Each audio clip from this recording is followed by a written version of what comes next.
Šventojo rašto knygos. Katalikų bendrija dalija Šventąjį raštą į Senąjį testamentą, 46 knygų rinkinį iš Senosios sandoros tikėjimo kraičio ir Naująjį testamentą, 27 knygų rinkinį iš pradinės krikščionių bendrijos tikėjimo kraičio. Bendrija apaštalų mokymų atpažino raštus, kurie turėjo būti priimti į šventųjų knygų sąrašą, vadinamą Šventojo rašto kanonu. Senojo testamento knygos yra šios: Pradžios, Išėjimo, Kunigų, Skaičių, Pakartoto įstatymų, Jozuės, Teisėjų, Rūtos, 1 ir 2 Samuelio, 1 ir 2 Karalių, 1 ir 2 Kronikų, Ezdro, Nehemijo, Tobito, Juditos, Esteros, 1 ir 2 Makabėjų, Jobo, Psalmyno, Patarlių, Koheleto, Giesmių giesmės, Išminties, Siracido, Izaijo, Jeremijo, Raudų, Barucho, Ezekielio, Danielio, Ozėjo, Joelio, Amoso, Abdijo, Jonos, Michėjo, Nahumo, Habakuko, Sofonijo, Agėjo, Zecharijo ir Malachijų.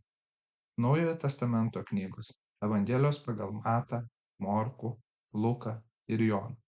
Apaštalų darbai: Švento Pauliaus laiškas romiečiams, 1 ir 2 laiškas korintiečiams, laiškai galatams, efeziečiams, filipiniečiams, kolosiečiams, 1 ir 2 laiškas tesalonikiečiams, 1 ir 2 laiškas Timotiejui, laiškas Titui, laiškas Filemonui, laiškas žydams, Jokūbo laiškas, 1 ir 2 Petro laiškas, 1, 2 ir 3 Jono laiškas, Judo laiškas ir apreiškimas Jonui.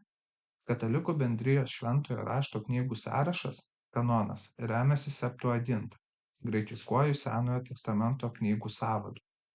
Taigi, 7 knygos: Barucho, Tobito, Juditos, Išminties, Siracido, 1 ir 2 Makabėjų bei pridėtiniai skyriai hebrajiškose Esteros ir Danielio knygose laikomi Dievo dvasios įkvėptais raštais ir vadinami deuterokanoninėmis, Senojo testamento antrojo kanono knygomis bei knygų dalimis.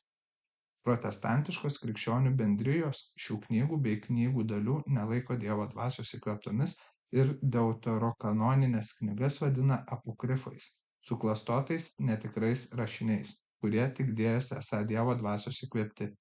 Rytų krikščionių stačiatikių bendrija Senojo testamento kanonas yra Septuaginta, bet kai kurios jų bendrijos atmeta Barucho knygą, o kai kurios laiko kanoniniais be Septuagintos ir keleto kitų rašinių: Manaso malda, Psalmė 151 bei 3 Makabėjų knyga.